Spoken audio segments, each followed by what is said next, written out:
তো বন্ধুরা দেখো, আমার ঘরের পায়রাগুলো সবকটাই প্রায় ডিম রয়েছে। এই দেখো, নাপ্তাটা নিচে ঘোরাঘুরি করছে আর নাপ্তার জোড়াটা ডিমে বসে আছে।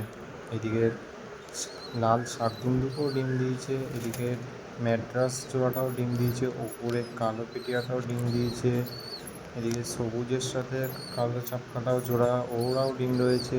তো এদিকে চিনিয়াটার একটা বাচ্চা হয়েছে, আর এই নাপ্তাটাও ডিম দিয়ে রয়েছে।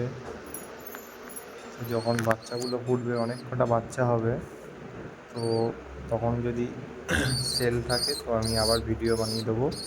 তো সেই হিসেবে কন্ট্যাক্ট করো আমার সাথে। এর ডিমটা 1-2 দিনের মধ্যেই ফুটবে, আর নাপ্তাটা সপ্তাহখানেক লাগবে। এই ম্যাট্রাসটাকে আমি একবার বেচে দিয়ে এসেছিলাম স্টেশনে, বিক্রি করে দিয়ে এসেছিলাম, দিয়ে ওই আমার বাড়ি থেকে প্রায় 10 কিলোমিটার দূরে, ওখান থেকেও ঠিক চলে এসছে আবার। ঠিক আছে, তো আজকের ভিডিওটা এই পর্যন্তই। ভালো লাগলে লাইক করো এবং চ্যানেলটা সাবস্ক্রাইব করো। তো আমি এখন এদের খেতে দিয়ে দিই।